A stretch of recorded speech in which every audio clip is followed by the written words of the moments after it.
Boa noite a todos. Dou as boas-vindas, eu que me sinto de casa. Aí tem o pessoal que está vindo a primeira vez na casa, aí eu já tive que dar de recepcioná-los.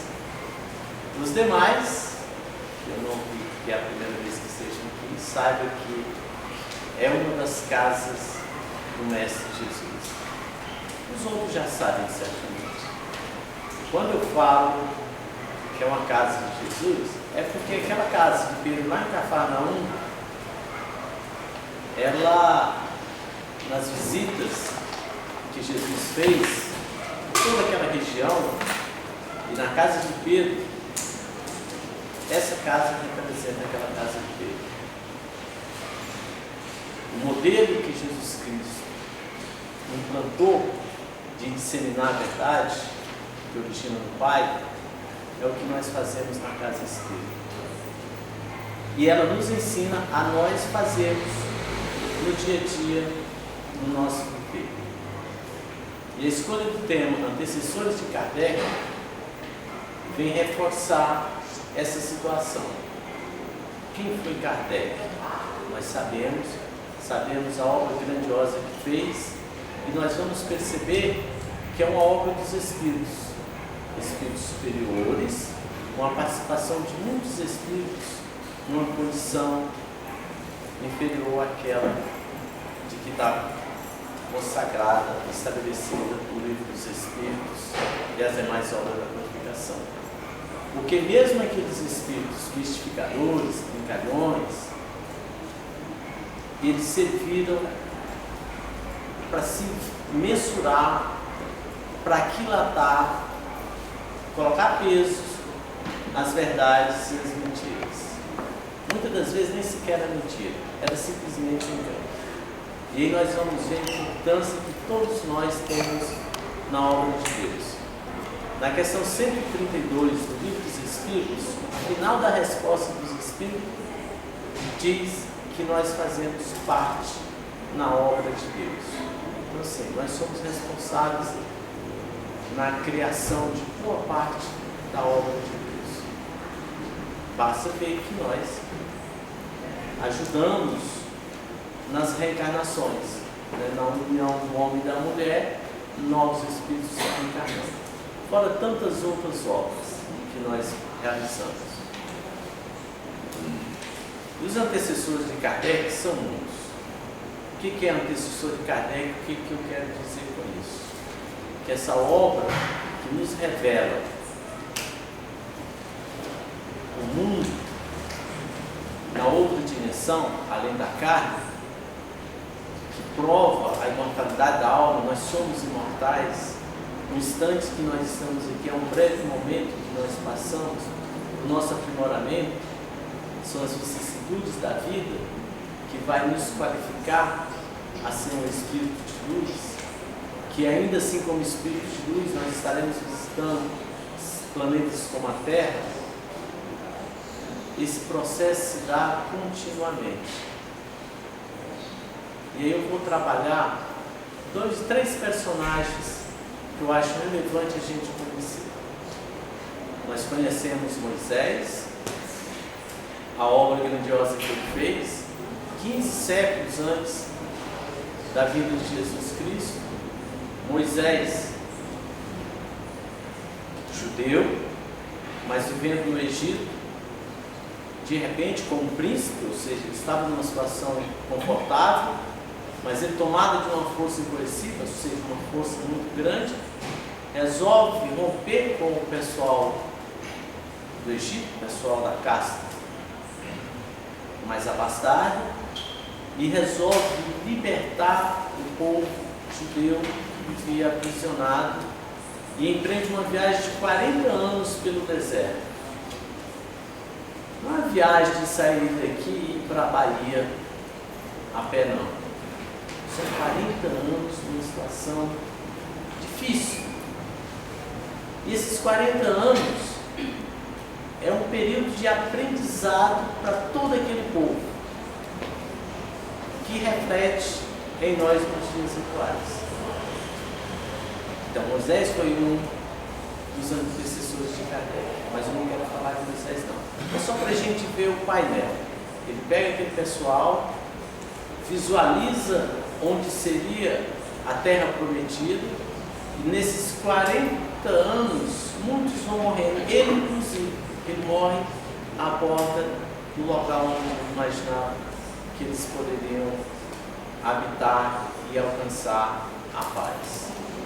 No meio do caminho, no Monte Sinai, durante a travessia, ele recebe o que Chico Xavier, numa entrevista, nos informa, de Emmanuel, que estaria o primeiro livro psicografado, são as leis de Deus, os 10 mandamentos, que Moisés desdobra em 603 outras questões ligadas à saúde, ligadas à espiritualidade. Ou seja, ele é um legislador que traz uma base de sustentação para o espírito encarnado, e depois, quando volta para a parte espiritual, continuará sendo de relevância, sendo importante.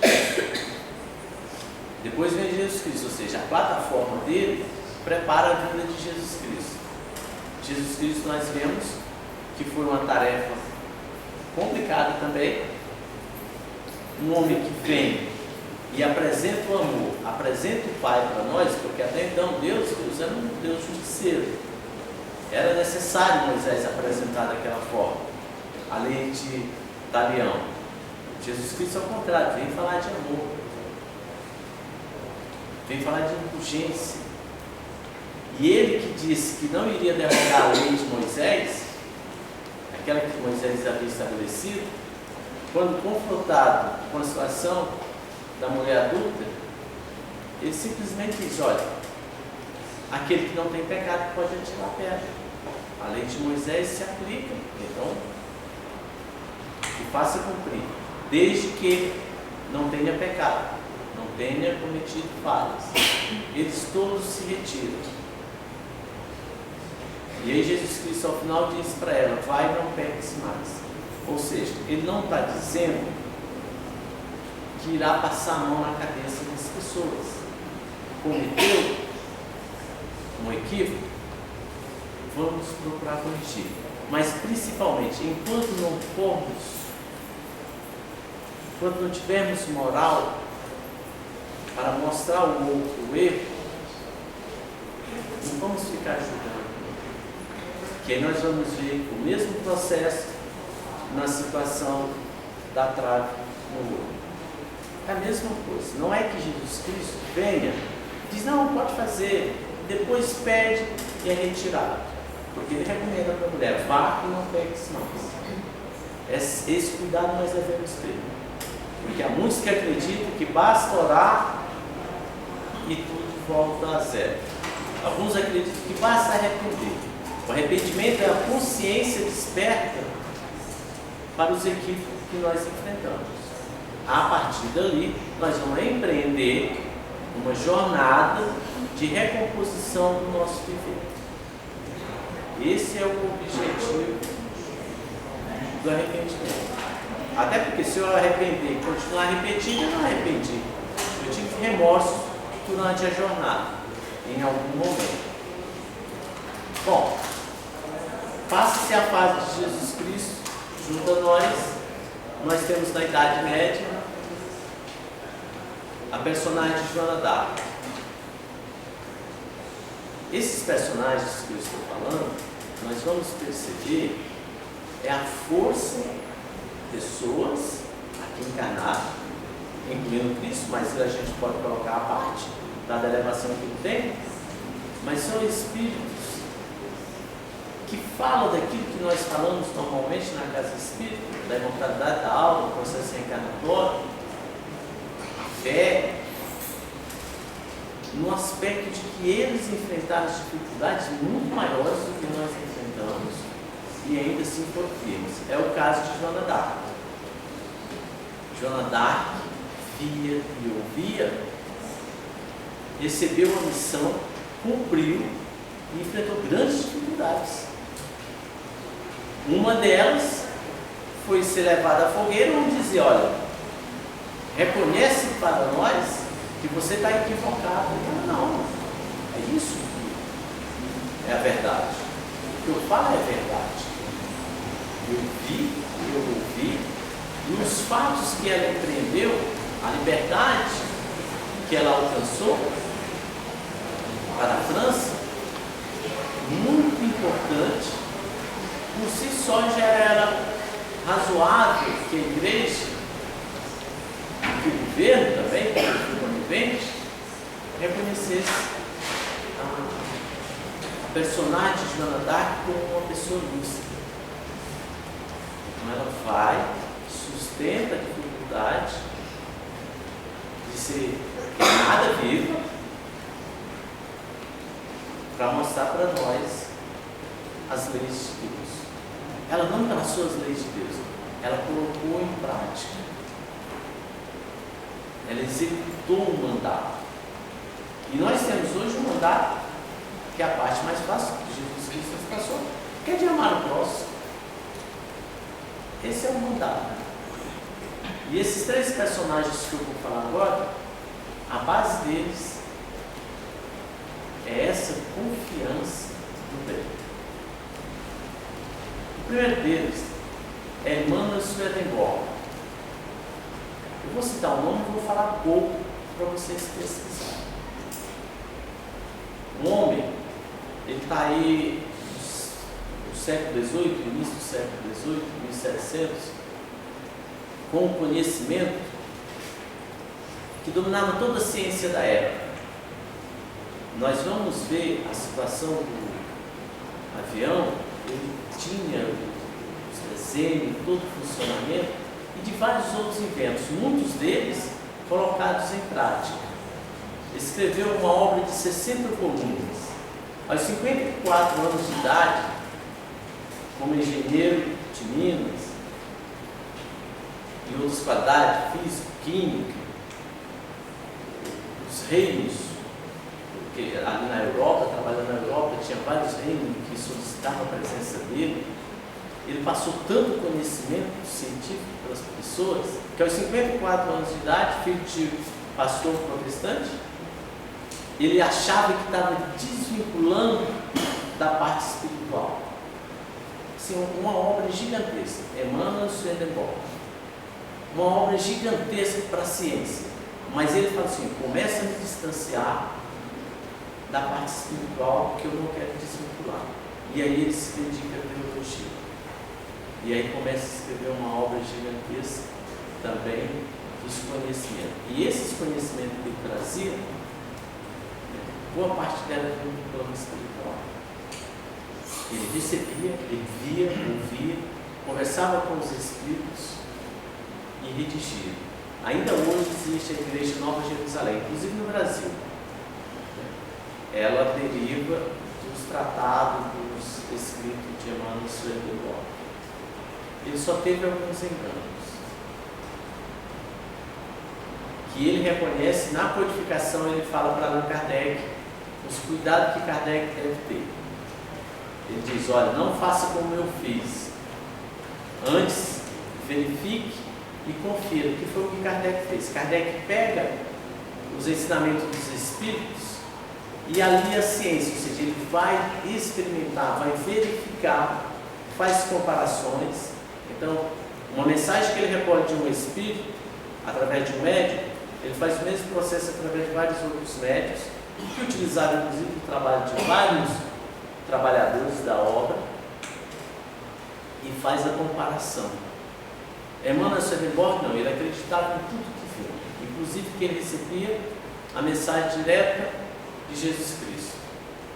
Os espíritos materializavam, levava ele em alguns lugares, ele fazia esses desdobramentos, e aí ele acreditava que recebia diretamente de Deus aqueles ensinamentos. Mas ele fala já na obra dele,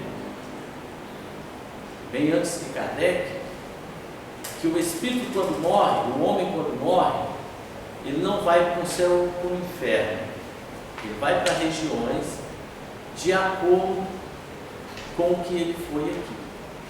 Igualzinho que os espíritos nos falam na obra de Kardec, que não há transformação e que é preciso um processo de repetição para a melhora do espírito, para ele alcançar a remissão. É uma obra fabulosa. Não precisamos ler a obra toda dele. Basta vocês pegarem alguns trechos, mas tem livros, muitos livros acessíveis na internet. Emmanuel Sandefort. Agora, no momento que ele acreditou que falava o tempo todo com Deus, ele começou a colocar alguns equívocos. E esses equívocos ele mesmo reconhece, e aí na obra, porque ele é um dos espíritos superiores que vem para a codificação, e aí ele explica que Kardec deve fazer como ele está fazendo, porque foi onde ele falhou na missão dele.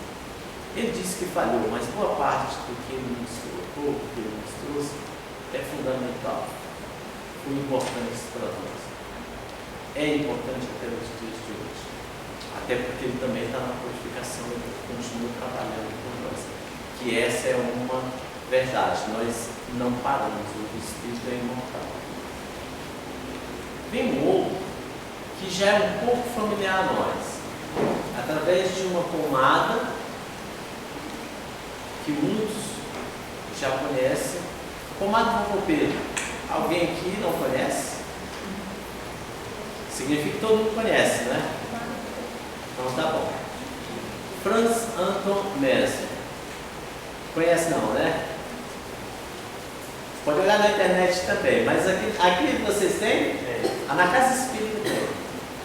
Eu vou contar, faz parte do processo, qualquer dúvida da casa conhece. Em 1972, essa pomada é recebida pelo médico, Enos Maia, a fórmula. E ela tem várias aplicações para a gente, é uma pomada. Quando ele pergunta quem é o autor, quem é você, ele pergunta para o Espírito que traz essa fórmula, ele pergunta quem é você. Aí ele diz assim, põe vovô Pedro, pomada do vovô Pedro, para as coisas simples, um nome simples. Só isso. Tempos depois, ele em São Paulo, o médico, numa biblioteca, ele folheando livros, aí ele vê a figura do mestre. Aí ele disse, foi esse que publica a sua forma, ele reconhece. E aí esse trabalho da pomada, Chico Xavier ajudou muito o pessoal em Pernambuco, na década de 80, muitas enfermidades acontecendo numa cidade e passa a ser produzida lá em Pernambuco com resultados fantásticos, tá? Porque as pessoas começaram a se curar, né? Eu coloco entre aspas fantástico porque os milagres de Jesus, os milagres que nós vemos, essas coisas que nós vemos hoje, nós estamos com o Paulo Neto chegando hoje em Goiânia, é da lei, é natural. A manipulação de fluidos, quando nós devemos a água purificada, o que é colocado aqui não é mágico. É manipulação dos elementos da natureza feita por quem pode fazer. Ele realiza e coloca. Foi o que Jesus Cristo fez. E a pomada não vou ver é isso. Esse Franz Anton Mesmer, vou falar agora, a partir de agora só Mesmer, ele, a época dele, ele viveu a época de Kardec também. Chegou um pouquinho antes, não, e foi um pouquinho depois de Kardec. Ele viveu mais que Kardec, viveu 84 anos. Ele travou uma batalha grande, um homem bom, assim como Emmanuel Sandefort, um homem bom, médico, conhecido muito também, era a maior autoridade na região em que ele atuava, e ele descobre que através do magnetismo que ele chama animal, ou seja, pela imposição da mão, ele conseguia curar as pessoas. Ele era médico, só que ele acreditava que com a imposição das mãos ele curava. E ele faz esse trabalho, mas ele faz um trabalho científico.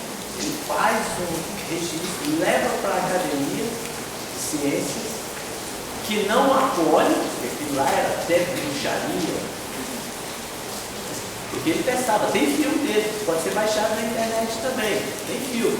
Ele foi considerado bruxo, porque as pessoas procuravam a medicina, não recebia a cura, obviamente, os casos que era levado para ele, aqueles que se tentou primeiro, não alcançou, e ele tratava que tinha cura. E aí o que ele fazia?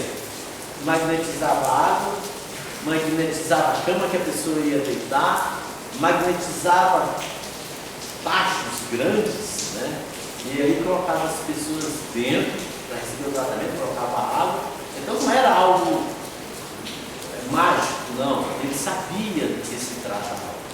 E aí ele faz todo um tratado científico, mostra, a academia rejeita, obviamente por oposição de muitos médicos, muitos parceiros dele.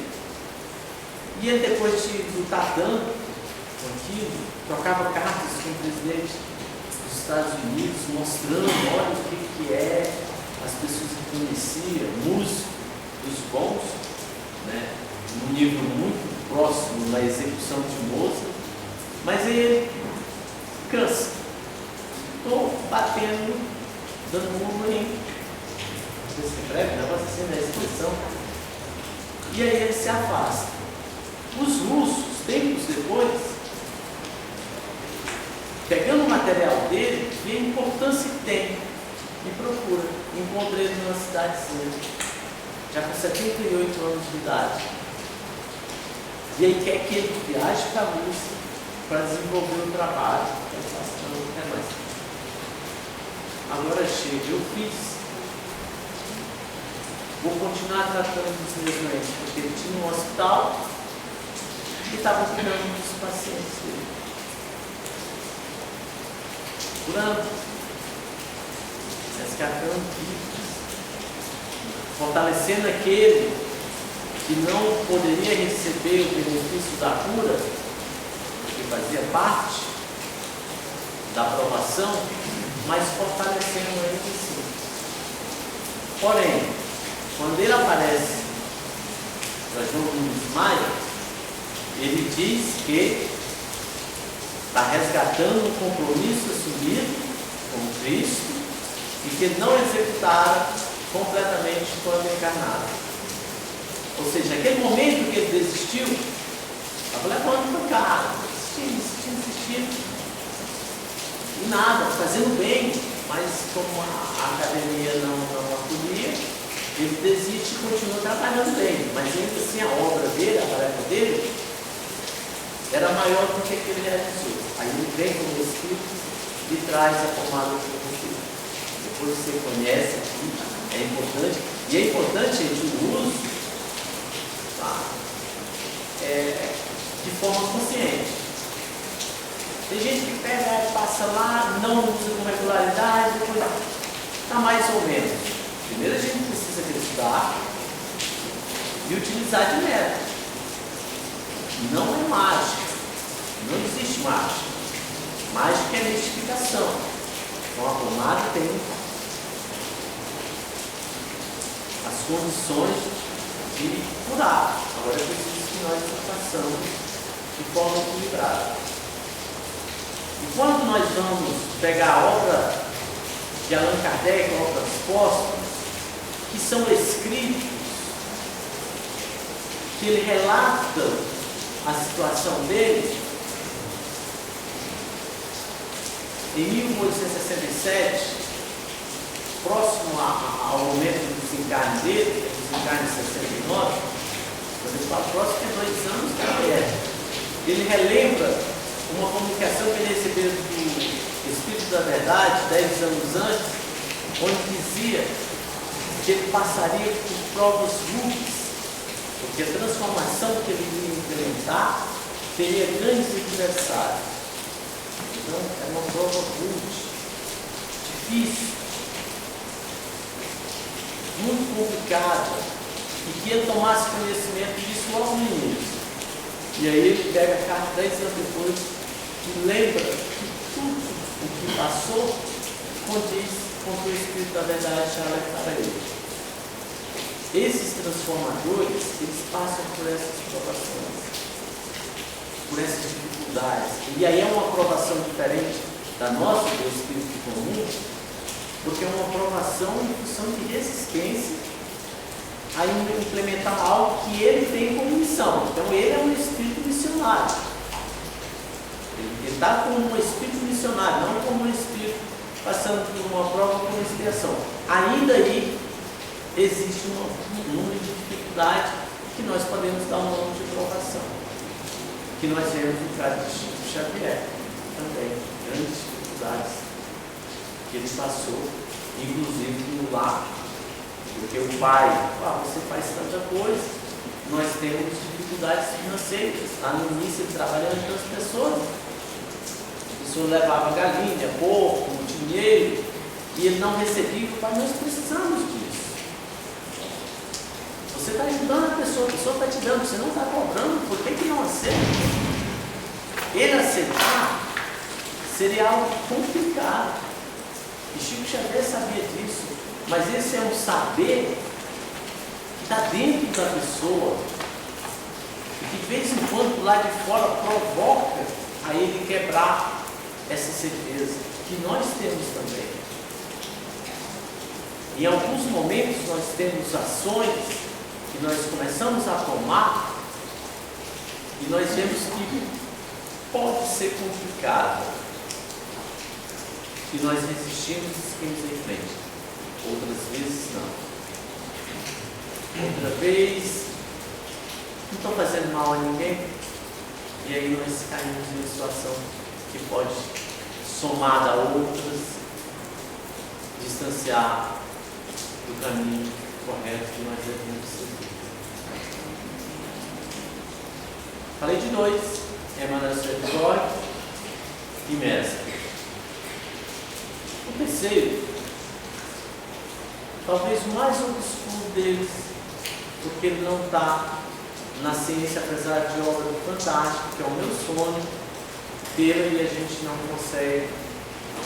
Na Federação Espírita em Brasília, lá tem uma biblioteca, quem já foi lá, tem uma biblioteca no primeiro pavimento de obras raras.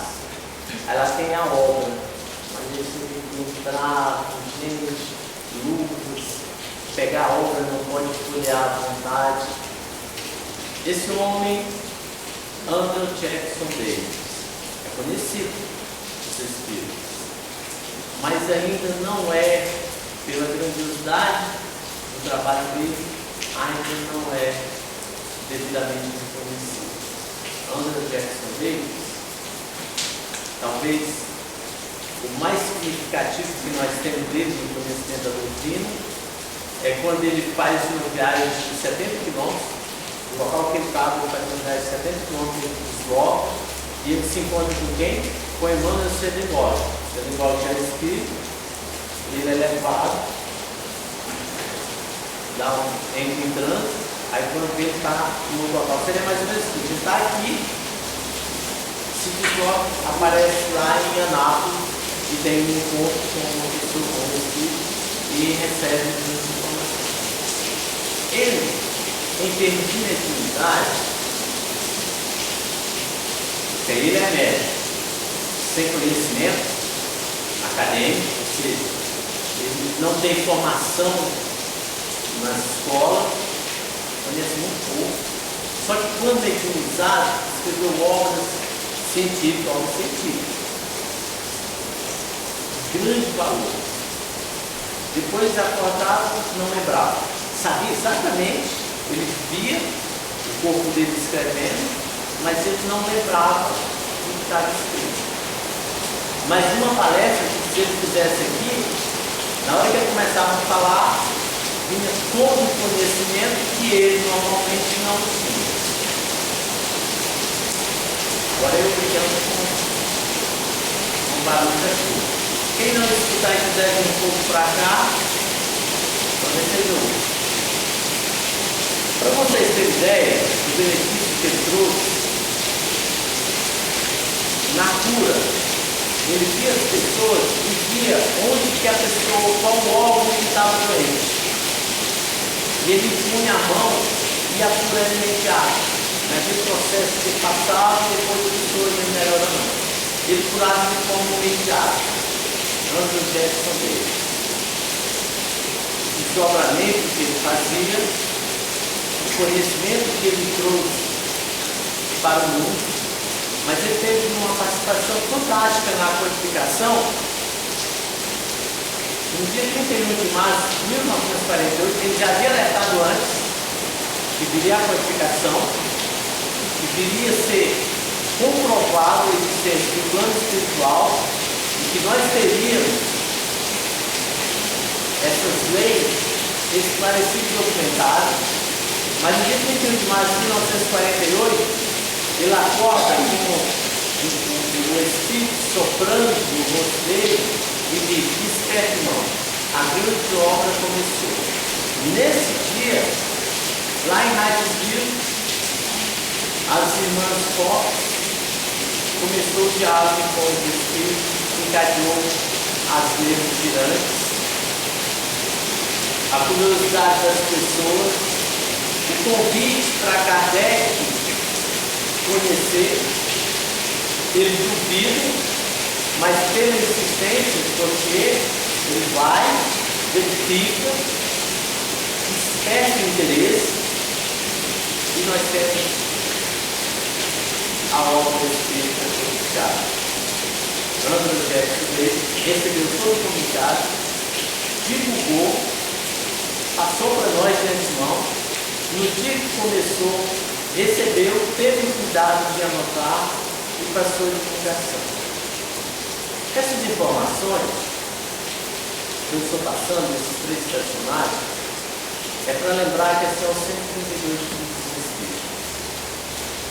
Você vê que eu deixo a coisa pela metade. Vocês vão verificar. A pergunta é o porquê da reencarnação, porque Deus colocou essa lei, para a gente passar por esse processo. Mas ele diz lá, no final da resposta, que nós somos partícipes da criação da obra de Deus. Para encerrar, eu lembro uma frase de Isaac Newton, também um professor de Kardec, que diz o seguinte: seguir mais longe foi por estar de pé sobre ombros de gigantes. Nós vamos reconhecer aí humildade e reconhecimento do valor que se tem. Primeiro, quando ele diz, se vir mais longe, ele está dizendo que ele conseguiu ver além do que a maioria das pessoas viu. Aparentemente isso não é humildade, não é mesmo, é reconhecimento. Mas quando ele diz que foi porque estava de pé nos ombros do gigante, ele está dizendo: olha, existe toda uma obra de ouro que eu me amparei nelas e por isso eu fui mais longe. E aí eu coloco o terceiro aspecto, considerando importantíssimo, é ele estar de pé. Nós temos obras gigantes no nosso viver, que é a frente que passamos, de ouro. Nós temos conhecimento de ouro. Mas para a gente fazer alguma coisa, a gente tem que estar de pé, tem que fazer alguma coisa. Nós necessitamos de Kardec. A obra de Deus nós ajudamos a realizar. Ninguém vive só. Jesus Cristo, para finalizar de vez, teve aqui e chamou 12 pessoas comuns, alguns muito comuns, os pescadores. Pedro, conhecimento de Pedro, a gente não colocaria ele com uma tarefa que exigisse inteligência. Mas Jesus Cristo não estava sendo aqui. Estava vendo que a união, os esforços juntos, capaz de transformar o mundo, não o mundo presente, o mundo além. Que Jesus Cristo, Deus nos dando a paz e a luz.